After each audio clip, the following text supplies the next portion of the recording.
ಕಾನೂನಾತ್ಮಕ ಸಂಘರ್ಷವನ್ನ ಮುಂದುವರಿಸುವ ಪ್ರಯತ್ನವನ್ನ ಹಿಂದೂ ಪರ ಸಂಘಟನೆಯ ಕಾರ್ಯಕರ್ತರು ಮಾಡಿದ್ರೆ ಹಾಗಾಗೋದು ಬೇಡ, ಕೇವಲ ಸೌಹಾರ್ದಯುತವಾಗಿ ನಾವು ಬಗೆಹರಿಸಿಕೊಳ್ಳೋಣ ಅನ್ನೋ ವಾದ ಇದೆಯಲ್ಲ, ಅದಕ್ಕೆ ಮುಸ್ಲಿಂ ಸಮುದಾಯ ಯಾವ ರೀತಿಯಾಗಿ ಸ್ಪಂದಿಸಬೇಕು ಅಥವಾ ಗಮನಿಸಬೇಕು ಅಂತ ನೋಡಿ. ಇವಾಗ ಇವ್ರಿಗೆಲ್ಲ ಆಕ್ರೋಶ ಬರುತ್ತೆ, ಅನೇಕರಿಗೆ ಆಕ್ರೋಶವಾಗಿದ್ದಾರೆ. ಏನಂತ ಹೇಳಿ ನೋಡಿ, ನಮಗೆ ನಮ್ಮ ಸಮುದಾಯದಕ್ಕೆ ಅವರು ಅನ್ಯಾಯ ಮಾಡಿದರು, ಆದ್ದರಿಂದ ಉರಿಗೌಡ ನಂಜೇಗೌಡ ಎಲ್ಲ ಸೇರಿಕೊಂಡು ಟಿಪ್ಪುವನ್ನ ಕೊಂದು ಹಾಕಿದ್ರಂತ ಇಂಥ ಮಾತೆಲ್ಲ ಬರುತ್ತೆ.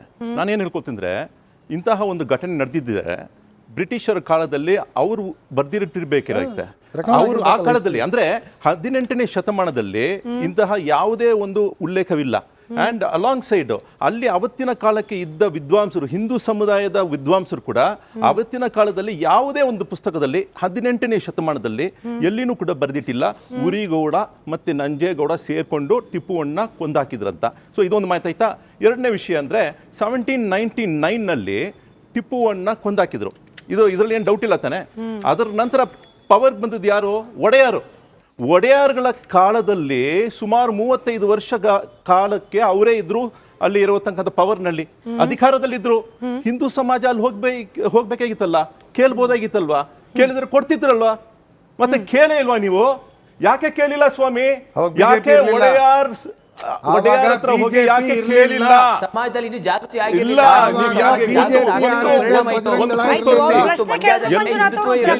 ಎಲ್ಲಾದ್ರೂ ಒಂದು ಕಡೆ ಒಂದು ಡಾಕ್ಯುಮೆಂಟ್ ಇದೆಯಾ? ಜಾಗೃತಿ ಎಷ್ಟು ಅರಬರು ಬಂದು ದೇಶ ಆಳಕ್ಕೆ ಆಗ್ತಿರಲಿಲ್ಲ. ರಾಂಗ್ ಇದೆ. ಕುದುರೆ ಮಾಲಿಶ್ ಮಾಡ್ಲಿಕ್ಕೆ ಬಂದ ಇನ್ಫಾರ್ಮೇಶನ್ ರಾಂಗ್ ಇದೆ. ಒಡೆಯಾರ್ ಪವರ್ ನಲ್ಲಿ ಇರುವಾಗ ಯಾಕೆ ನೀವು ಕೇಳ್ಕೊಳ್ಳಿಲ್ಲ? ಜಾಗೃತಿ ಇರಲಿಲ್ಲ. ದೂರವಾಣಿ ಸಂಪರ್ಕದಲ್ಲಿ ನನ್ನ ಪ್ರಶ್ನೆ ಇರೋದು ಸಿಂಪಲ್. ಒಡೆಯಾರ್ ಬಂದು ಪವರ್ ನಲ್ಲಿ ಇರುವಾಗ, ಅಧಿಕಾರದಲ್ಲಿ ಇರುವಾಗ, 35 ವರ್ಷ ಕಾಲ ಅವರೇ ಅಧಿಕಾರದಲ್ಲಿ ಇರುವಾಗ ನೀವು ಯಾಕೆ ಅಲ್ಲಿ ಹೋಗಿ ಬೇಡಿಕೆ ಇಟ್ಟಿಲ್ಲ?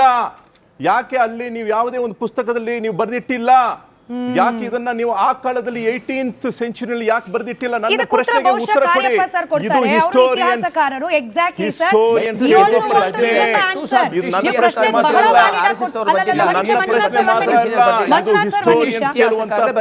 ಮಂಜುನಾಥ್ ಒಂದ್ ನಿಮಿಷ ಸರ್, ಮಂಜುನಾಥ್ ಸರ್ ಒಂದೇ ನಿಮಿಷ. ಶರೀಫ್ ಸರ್ ಥ್ಯಾಂಕ್ ಯು ಈ ಪ್ರಶ್ನೆಯನ್ನ ಕೇಳಿದಕ್ಕೆ. ಬರಹಗಾರರು ಅಡ್ಡಂಡ ಕಾರ್ಯಪ್ಪ ಸರ್ ಇದಕ್ಕೆ ಉತ್ತರ ಕೊಡ್ಲಿ.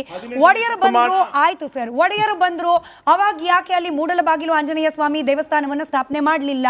ಈ ಬಗ್ಗೆ ಯಾಕೆ ಇತಿಹಾಸದ ಪುಟಗಳಲ್ಲಿ ಸರಿಯಾದ ಉಲ್ಲೇಖಗಳಿಲ್ಲ? ಈ ರೀತಿಯಾದ ಅನುಮಾನಗಳು. ಕಾರ್ಯಪ್ಪ ಸರ್ ನಿಮ್ಮ ಹತ್ರ ಉತ್ತರ. ಸರ್, ನನಗೆ ಅಪಾರವಾದ ಗೌರವ ಇದೆ ಸರ್. ಅವರು ಪ್ರಾಜ್ಞವಾಗಿ ಮಾತಾಡ್ತಾರೆ, ಅದರಿಂದ ನನಗೆ ತುಂಬಾ ಗೌರವ ಇದೆ. ಅದು ಆ ವಿಚಾರ ಬೇರೆ. ಡಾಕ್ಟರ್ ಚಿದಾನಂದ ಮೂರ್ತಿ ಅವರು ನಮ್ಮ ಈ ನಾಡಿನ ಅಗ್ರಶ್ರೇಷ್ಠ ಸಂಶೋಧಕ. ಅವರು ಎಳ್ಳಷ್ಟು ಸುಳ್ಳುಗಳನ್ನ ಅವರ ಸಂಶೋಧನೆಯಲ್ಲಿ ಮಾಡಿಲ್ಲ. ಅವರ ಬಗ್ಗೆ ಅಪಾರವಾದ ಗೌರವ ಎಲ್ಲಾ ಸಂಶೋಧಕರಿಗೆ ಇತ್ತು, ಕಲಬುರ್ಗಿಯವರಿಗೂ ಕೂಡ. ಡಾಕ್ಟರ್ ಚಿದಾನಂದ ಮೂರ್ತಿ ಅವರು ಒಂದು ಪುಸ್ತಕವನ್ನೇ ಬರೆದಿದ್ದಾರೆ. ಇದು ಆಗ ಯಾಕೆ ಕೇಳಿಲ್ಲ, ಈಗ ಯಾಕೆ ಕೇಳಿಲ್ಲ ಅಂತಲ್ಲ, ಒಂದು ಶ್ರದ್ಧೆಯ ಕೇಂದ್ರದಲ್ಲಿ ಕೇಳಬೇಕು ಅಂತ ಹೇಳುವ ಮನಸ್ಸು ಬರ್ತದಲ್ಲ, ಆಗ ಕೇಳಿಲ್ಲ. ಈಗ ಅವರು ಬಗ್ಗೆ ಮಾತಾಡ್ತಿದ್ದಾರೆ.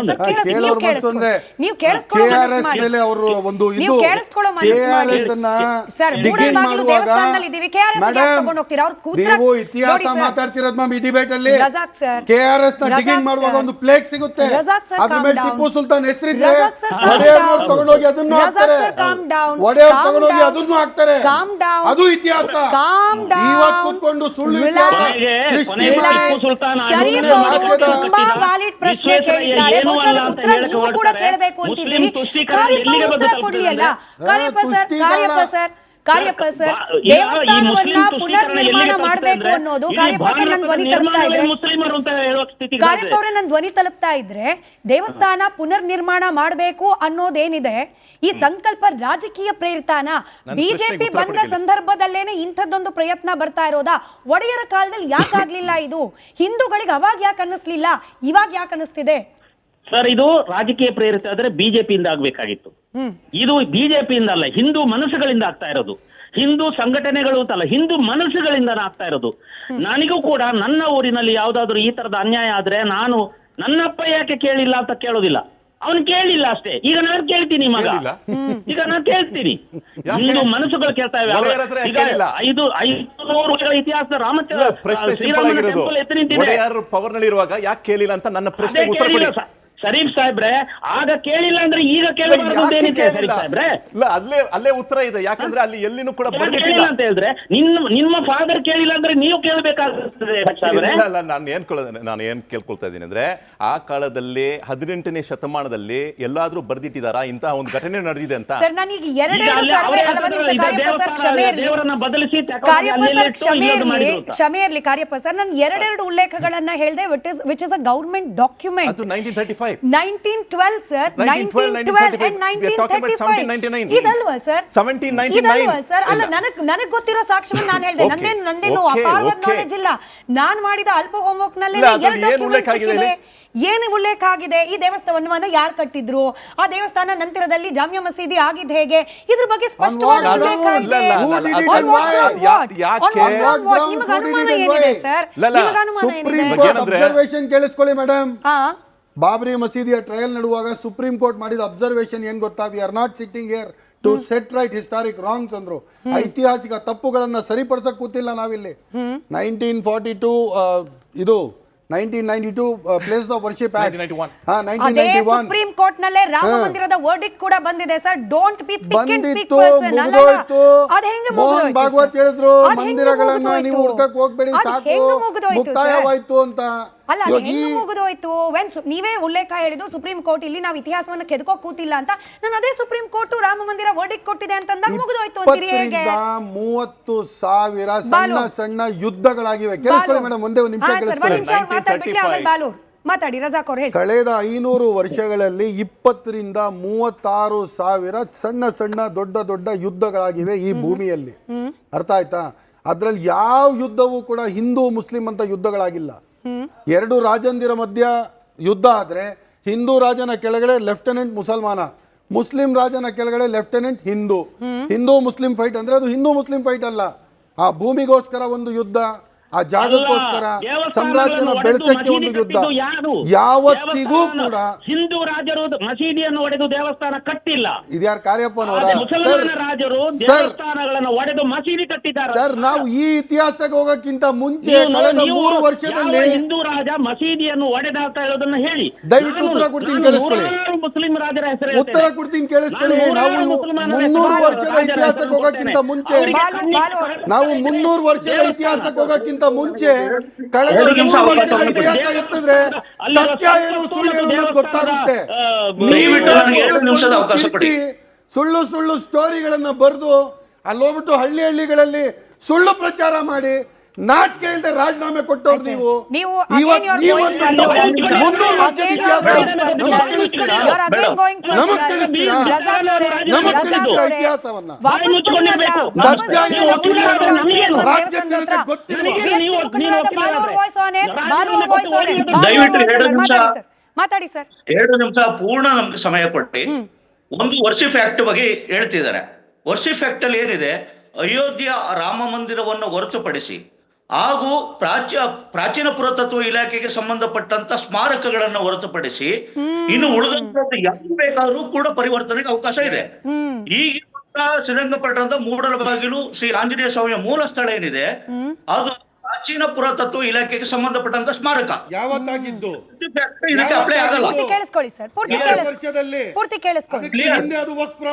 ಇನ್ನೊಂದ್ಸಲ ಸ್ಟಡಿ ಮಾಡಿ ವರ್ಷಿಪ್ ಆಕ್ಟ್ ಅನ್ನ ಸ್ಟಡಿ ಮಾಡಿದ್ದೀನಿ, ಕೇಸ್ ಫಾಲೋ ಮಾಡ್ತಿದ್ದೀನಿ, ಪ್ರತಿಯೊಂದು ಹಿಯರಿಂಗ್ ಅಟೆಂಡ್ ಮಾಡ್ತೀನಿ.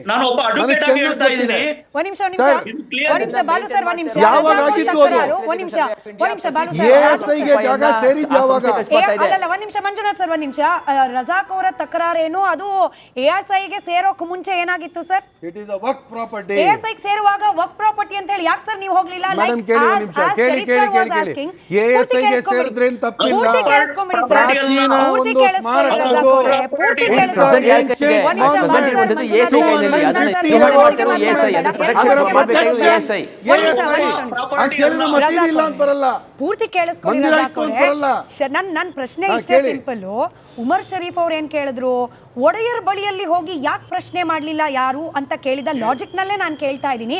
ವರ್ಕ್ ಪ್ರಾಪರ್ಟಿಯನ್ನ ASI ತೆಗೆದುಕೊಳ್ತಿದೆ ಅಂದಾಗ ವರ್ಕ್ ಪ್ರಾಪರ್ಟಿ ತಗೊಂಡಿಲ್ಲ ಅಂತ ಮೇಡಮ್ ಹೇಳಿ ಪ್ರಾಪರ್ಟಿನ. ವರ್ಕ್ ಪ್ರಾಪರ್ಟಿ ಮೇಡಮ್ ಅಂತ ಹೇಳಿ ಇವತ್ತಿಗೂ ಅಡ್ಮಿನಿಸ್ಟ್ರೇಟರ್ ಟಿಪ್ಪು ವರ್ಕ್ ಎಸ್ಟೇಟ್ ದಯವಿಟ್ಟು ಅವರು ಸ್ವಲ್ಪ ದಾಖಲಾತಿಗಳು ನೋಡಿ ಅಂತ ಹೇಳಿ ನಾನು ಕೋರ್ಟಲ್ ಫೈಟ್ ಮಾಡ್ತಾ ಇದ್ದೀನಿ. ನನಗೆ ಗೊತ್ತು, ನಾನು ಕೋರ್ಟಲ್ ಫೈಟ್ ಮಾಡ್ತಾ ಇದ್ದೀನಿ, ಎಲ್ಲ ದಾಖಲಾತಿಗಳು ಕೊಟ್ಟಿದ್ದೀನಿ.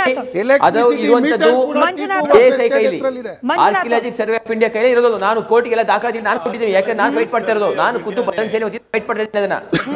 ಮಾನ್ಯುಮೆಂಟ್ಸ್ ಆಕ್ಟ್ ಇದಲ್ಲ ನನಗೆ ಗೊತ್ತಿರೋ ಪ್ರಕಾರ 1958 ಬಾಲು ಸರ್, ಪ್ರತಿ ತಿಂಗಳು 5 ರಿಂದ 6 ಲಕ್ಷ ರೂಪಾಯಿನ ಅದರ ಪ್ರೊಟೆಕ್ಷನ್ಗೋಸ್ಕರ ಸರ್ಕಾರ ಖರ್ಚು ಮಾಡ್ತಾ ಇದೆ. ಬಾಲೂರ್ ವಾಯ್ಸ್ ಆನ್ ಏರ್ ಸರ್, ನನಗೆ ಗೊತ್ತಿರೋ ಪ್ರಕಾರ ವರ್ಷಕ್ಕೆ 10 ಲಕ್ಷ ರೂಪಾಯಿಯನ್ನ ASI ಖರ್ಚು ಮಾಡ್ತಾ ಇದೆ. ಅದು ಒಂದು ಹಿಸ್ಟಾರಿಕಲ್ ಮಾನ್ಯುಮೆಂಟ್ ಅನ್ನೋ ಕಾರಣಕ್ಕೆ ನನ್ನ ಹೋಮ್ವರ್ಕ್ ತಪ್ಪಾಗಿದ್ರೆ ನೀವು ಕರೆಕ್ಟ್ ಮಾಡಿ ಹೇಳಿ ಸರ್. ನಿಮ್ಮ ಹತ್ರ ಡಾಕ್ಯುಮೆಂಟ್ ಏನಿದೆ ಅದರ ಆಧಾರದ ಮೇಲೆ ಮಾತನಾಡಿ. ಅದು ನೀವು ಹೇಳ್ತಾ ಇರೋದು 100ಕ್ಕೆ 100 ಸತ್ಯ. ವಕ್ಫ್ ಆಕ್ಟ್ ಬಂದಿದ್ದು ಇತ್ತೀಚೆಗೆ, ಅದು ಸ್ವತಂತ್ರ ಬಂದ ತಕ್ಷಣನೇ ಏನ್ ಬಂತಲ್ಲ 47ರಲ್ಲಿ, ಅದು ಬಂದ ತಕ್ಷಣವೇ ಅದು ಪ್ರಾಚೀನ ಪುರಾತತ್ವ ಇಲಾಖೆಗೆ ಭಾರತ ಸರ್ಕಾರ ಏನು ಸ್ವತಂತ್ರ ಗಳಿಸಿದ ತಕ್ಷಣ ಅದು ಭಾರತ ಸರ್ಕಾರಕ್ಕೆ ಸೇರಿದಂತದ್ದು. ಭಾರತ ಸರ್ಕಾರ ಪ್ರಾಚೀನ ಪುರಾತತ್ವ ಇಲಾಖೆಯರು ವಕ್ಫ್ ಬೋರ್ಡ್ಗೆ ಬರ್ಕೊಟ್ಟಿಲ್ಲ ಅದನ್ನು. ಇವತ್ತು ಕೂಡ ಪ್ರಾಚೀನ ಪುರಾತತ್ವ ಇಲಾಖೆಯ ಅಡಿಯಲ್ಲೇ ಇದೆ, ಅವರ ಆಸ್ತಿ ಆಗಿದೆ ಅದು. ಉತ್ತರ ಕೊಡ್ತೀನಿ ಮೇಡಮ್. ಹಾಗಾಗಿ ವರ್ಷ ಪ್ರಾಚೀನ ಪುರಾತತ್ವ ಇಲಾಖೆಗೆ ಸಂಬಂಧಪಟ್ಟಂತ ಸ್ಮಾರಕಗಳು ಯಾವುದಿದೆ ಮೇಡಮ್, ಮೇಂಟೆನೆನ್ಸ್ ಅಂಡ್ ಮ್ಯಾನೇಜ್ಮೆಂಟ್ ಇವತ್ತಿಗೂ ಕೂಡ ಹೋಗ್ಬಿಟ್ಟು ಚೆಕ್ ಮಾಡ್ಕೊಳ್ಳಿ. ಟಿಪ್ಪು ವಕ್ಫ್ ಎಸ್ಟೇಟ್ ಅನ್ನೋ ಹೆಸರಲ್ಲೇ ಇದೆ. ನಾವು ಮೇಂಟೈನ್ ಮಾಡ್ತಿದೀವಿ, ನಾವು ಮ್ಯಾನೇಜ್ ಮಾಡ್ತಿದೀವಿ. ಅದು 250 ವರ್ಷಗಳ ಹಳೆ ಒಂದು ಸ್ಮಾರಕ ಆಗಿರೋದ್ರಿಂದ, ಬಾಲೂರ್ ಒಂದು ವಾಯ್ಸ್ ಏನ್ಷಿಯಂಟ್ ಸರಿಯಾಗಿ ಮಾನ್ಯುಮೆಂಟ್ ರೀಚ್ ಆಗ್ತಾ ಇಲ್ಲ. ವಾಯ್ಸ್ ಆಗಿರೋದ್ರಿಂದ ಸ್ವಲ್ಪ ಜಾಸ್ತಿ ಮಾಡಿ.